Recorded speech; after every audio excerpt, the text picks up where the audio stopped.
बच्चों, आज स्क्रीन पर देखिए, यह है आकृति। कौन सी भौमितिक आकृति है यह? तो निश्चित हर आकृति में कहीं न कहीं आपको कुछ गोल रचना दिखाई दे रही है ना? सिक्का है, टायर है, एक रिंग है और चपटी, दो विविध आकृतियां हैं। इसमें कहीं न कहीं गोल रचना छिपी हुई है। इन गोल रचना के बाहरी सिरे को अगर हम ध्यान से देखें तो यह एक आकृति मिलती है जिसे भूमितीय गणितीय भाषा में वृत्त कहा जाता है। और यह आकृति आप निश्चित तौर पर जानते हैं, क्योंकि कक्षा छठी में या उसके पहले की कक्षाओं से सामान्य तौर पर पहले से ही हम देखते हैं इस तरह की आकृतियाँ। तो इस आकृति का नाम है वृत्त। तो वृत्त संबंधित कुछ बातें हम आज जानेंगे।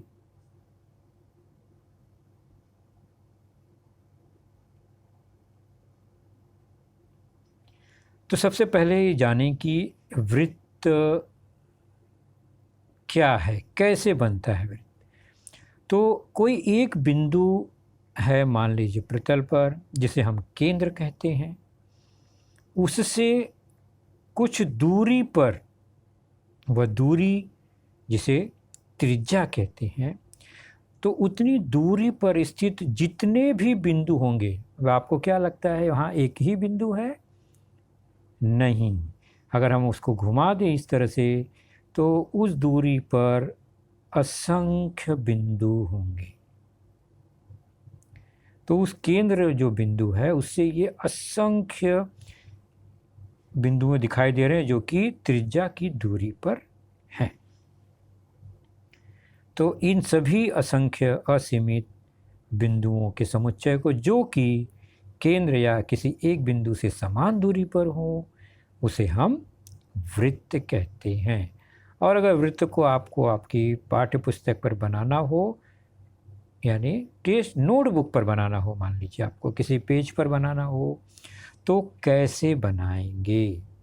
मान लीजिए प्रश्न यहाँ पर है कि 3.6 सेंटीमीटर त्रिज्या वाला वृत्त बनाना है।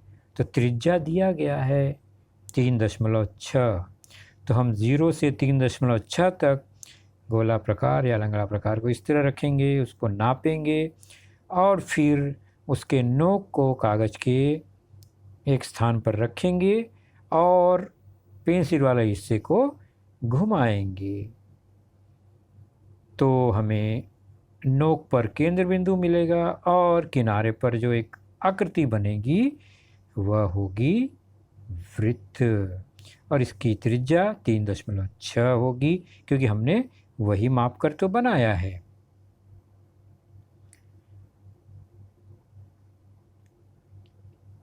तो वृत्त क्या हुआ? एक केंद्र बिंदु और उससे एक निश्चित दूरी पर, किसी भी दूरी पर स्थित सभी बिंदुओं का समुच्चय, वो एक वृत्त होता है। सारा समूह। वृत्त पर कोई दो बिंदु अगर लेते हैं, उसको मिलाते हैं तो एक रेखाखंड बनती है। ऐसे असंख्य बिंदु होते हैं वृत्त पर, तो ऐसे असंख्य रेखाखंड खींच सकते हैं। वृत्त पर स्थित दो बिंदु से ऐसी रेखाखंड भी होती है जो उसके केंद्र बिंदु से होकर जाती है। मान लीजिए केंद्र बिंदु O है और वृत्त पर स्थित बिंदुओं के नाम कुछ इस तरह से हैं। तो इन रेखाखंडों के कुछ विशेष नाम हैं। सबसे पहले केंद्र बिंदु, तो आपने देखा वह निश्चित स्थिर बिंदु O यहाँ पर केंद्र बिंदु है। उसके बाद त्रिज्या, वह जो दूरी जिससे यह वृत्त बना, OE, यह जो दूरी है या रेखाखंड है, यह त्रिज्या है, इसका नाम OE है। उसके बाद जीवा, जीवा किसे कहते हैं? वृत्त पर कोई दो बिंदु हैं, उसको मिलाने वाले रेखाखंड को। जैसे कि यह है AD, तो यह रेखाखंड AD को जीवा AD कहेंगे। उसी प्रकार MN जो है यह रेखाखंड वह जीवा MN है। तो इसका नाम जीवा। जीवा कैसे बना? दो बिंदु को जोड़ने वाला रेखाखंड। कौन से दो बिंदु? जो कि वृत्त पर ही होने चाहिए, उनके अंत बिंदु। अगला है व्यास। तो व्यास क्या है? व्यास भी जीवा ही है। जैसे कि देख रहे हैं ना CD, यह वृत्त पर दो बिंदु को मिलाने वाला रेखाखंड है। लेकिन इसका नाम व्यास क्यों है? क्योंकि यह एक स्पेशल है। स्पेशल क्या है कि यह केंद्र से होकर जाता है। केंद्र बिंदु O को टच करते हुए जाता है, केंद्र से होकर जाता है। तो वह जीवा जो केंद्र से होकर जाए उसको हमने नया नाम दिया व्यास। व्यास CD यहाँ पर। अब व्यास CD में आप देखो बच्चों, OD एक हिस्सा है। वह क्या है? वह त्रिज्या है।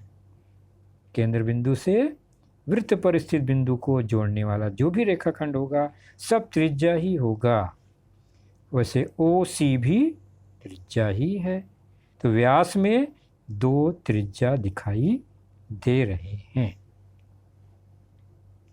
तो आकृति में आपने पहचान लिया क्या क्या है, यह कौन कौन से भाग हैं। सबसे पहले हम देखें तो केंद्र, उसके बाद ये त्रिज्या OE, फिर जीवा AD, जीवा MN, व्यास CD। ये सब वृत्त के अलग अलग अंग आपको दिखाई दिए। चलिए अब हम आगे बढ़ते हैं वृत्त से संबंधित कुछ बातों को। तो वृत्त के केंद्र से वृत्त पर स्थित बिंदु को मिलाने वाला जो रेखाखंड है वह त्रिज्या। और कितनी त्रिज्या होगी एक वृत्त में? वृत्त पर असंख्य बिंदु हैं, तो असंख्य अनेक त्रिज्याएं होंगी। OA, OB, OC सब त्रिज्या ही है। और त्रिज्या की लंबाइयों को देखें तो सभी लंबाइयाँ समान हैं, अर्थात किसी वृत्त की सभी त्रिज्याएं जो हैं वो उनकी लंबाई समान होती है। तो वृत्त की त्रिज्याएं समान लंबाई की होती हैं, वो एक दूसरे को ढक लेंगी अगर एक के ऊपर एक उनको रखें तो वृत्त की त्रिज्याएं समान लंबाई की होती हैं। यह बहुत ही महत्वपूर्ण बात है। चलिए कुछ अन्य बातों को देखें। यह केंद्र है, यह वृत्त है, और वृत्त पर स्थित ये कुछ बिंदु हैं जो आप स्क्रीन पर देख रहे हैं। उन बिंदुओं के नाम भी हम लिख सकते हैं, ABCDEFGH। अब हम क्या करते हैं? वृत्त पर स्थित दो बिंदुओं को मिलाते हैं, जिसको कहते हैं जीवा। आपने समझा ना, जीवा। तो ये सब जीवाएं हैं। और ख़ास बात क्या है?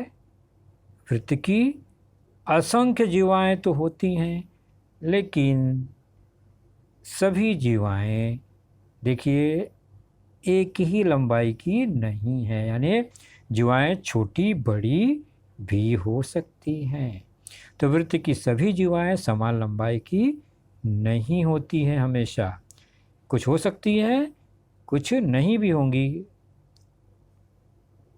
जैसे कि इन जीवाओं में से हम देखते हैं तो दो जीवाएं तो समान लंबाई की हैं, लेकिन शेष तो अलग अलग दिखाई दे रही हैं। तो यहाँ पर हमने जितनी जीवाएं बनाई थी उनमें सभी जीवाएं समान लंबाई की नहीं भी हैं। तो वृत्त की सभी जीवाएं समान लंबाई की नहीं होती हैं।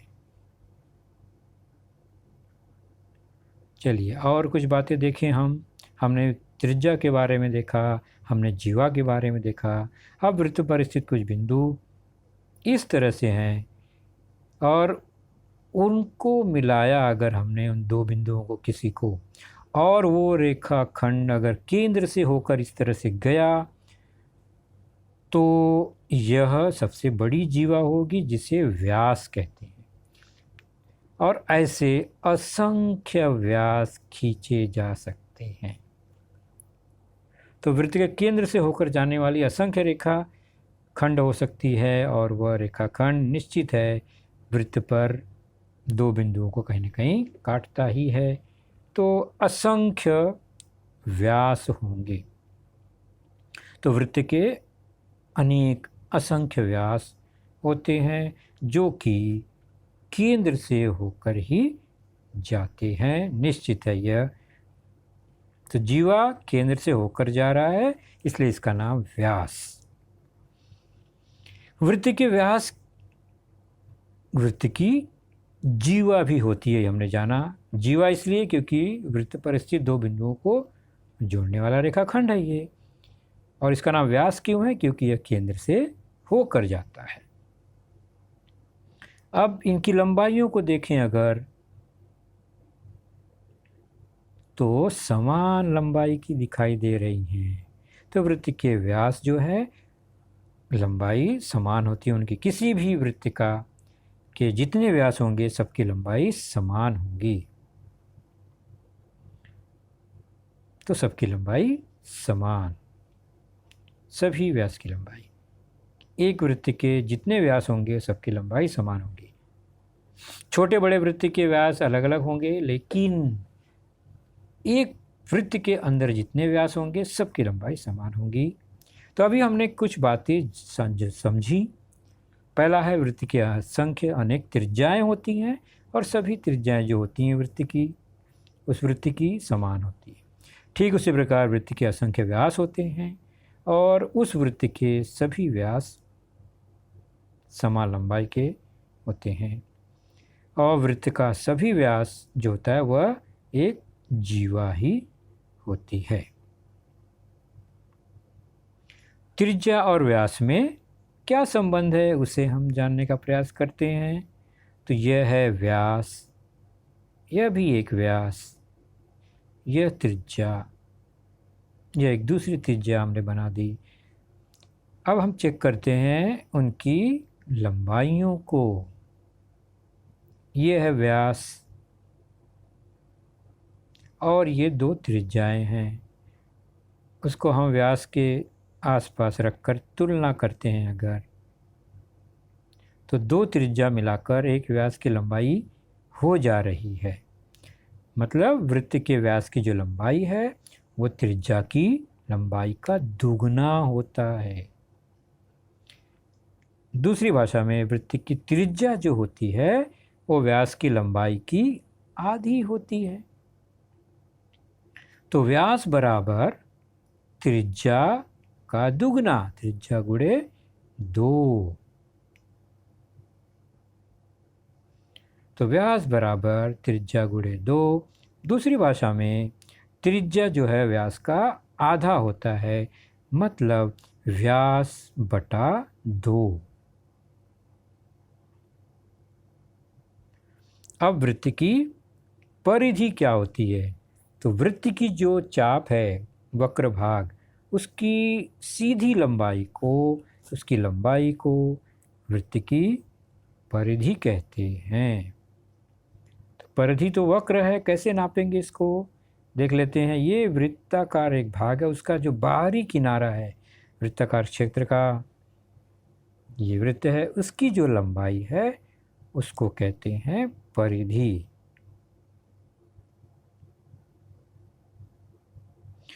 तो मान लीजिए एक वृत्त है, उसके नीचे एक बिंदु है और नीले रंग में जो है वो व्यास है पूरा। उसकी लंबाई को एक पूरा चक्कर जो मारने पर दूरी बनती है, जैसे ये डॉट से शुरू हुआ लाल से और फिर से लाल वाले डॉट पर अगर पहुंच गया, मतलब एक पूरा चक्कर हो गया। फिर से ध्यान से देखिए, लाल बिंदु से शुरू होकर अगर ये वृत्त पूरा घूमते हुए एक चक्कर लगाता है तो ये जो लंबाई बन गई, यानी परिधि खुल जाने पर वो इतनी दूरी होती है। तो यह दूरी ही वृत्त की परिधि होती है, यानी चाप की पूरी लंबाई, एक वृत्त के बाहरी भाग की पूरी लंबाई, वक्राकार लंबाई। व्यास को डायमीटर डी अक्षर से दर्शाते हैं, परिधि को सरकमफेरेंस सी अक्षर से दर्शाते हैं। सी मतलब परिधि की लंबाई, डी जो है व्यास की लंबाई है। तो इनमें कुछ तो संबंध है, क्या है उसे हम देखने का प्रयास करते हैं। मान लीजिए यह वृत्ताकार पृष्ठभाग है कुछ, और सभी के जो वृत्त हैं उसकी परिधि इस तरह से दिखाई दे रही है।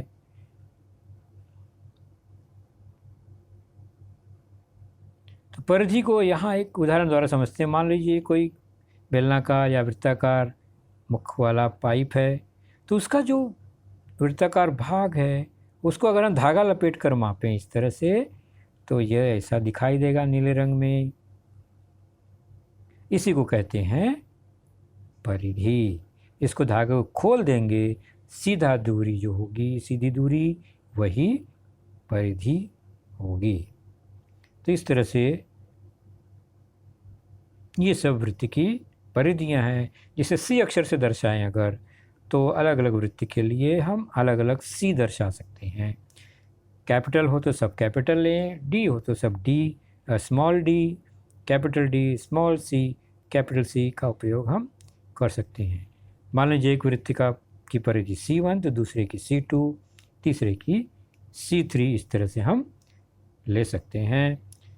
पहले वृत्त के लिए, दूसरे वृत्त के लिए, तीसरे वृत्त के लिए व्यास भी अलग अलग होंगे, अलग अलग आकार के हैं। तो पहले का मान लीजिए D1, दूसरे का D2, तीसरे का D3, ये व्यास है।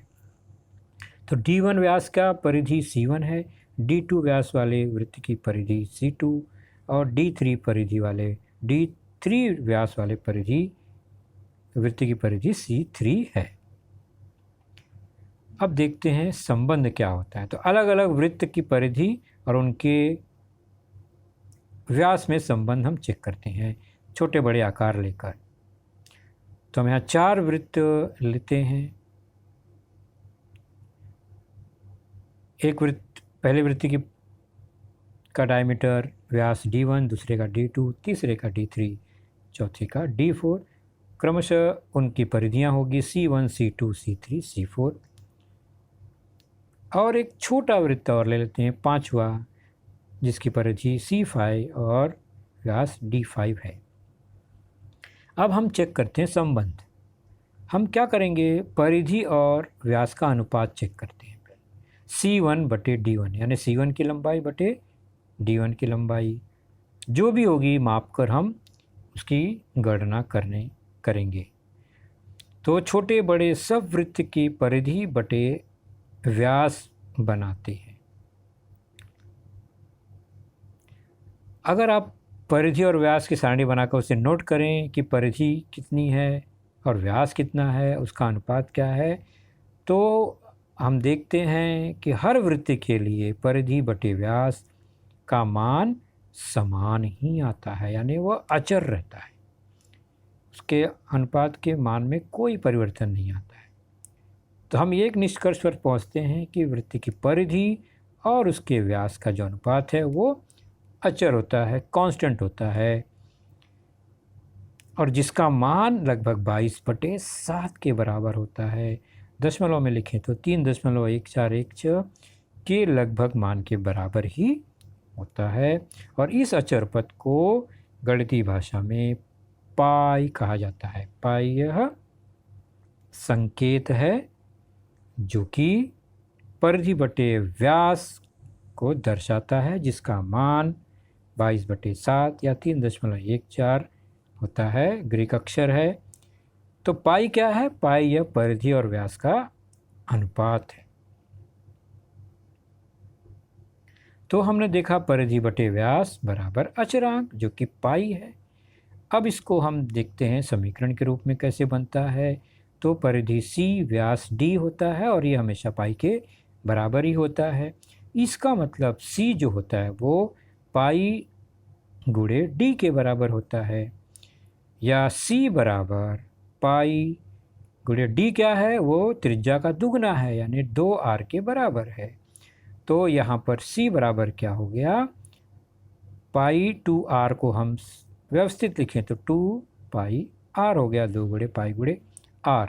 तो हमें परिधि ज्ञात करने का, यानी वृत्त की जो वक्र लंबाई है उसको ज्ञात करने का एक सूत्र मिलता है कि हम c बराबर पाई d, यानी पाई 22/7 तो अचर है, उसमें व्यास से गुणा कर देंगे तो परिधि मिल जाएगा। या हमें त्रिज्या पता है तो 2 गुणे 22/7 जो भी अचर मान है गुणे उसकी त्रिज्या, तो परिधि का मान निकल जाएगा। और पाई हमेशा प्रश्न में दिया गया होगा, या तो वह 22/7 दिया गया होगा या 3.14 लगभग यही मान होता है पाई का हमेशा। तो इस तरह से हमने ये संबंध देखा।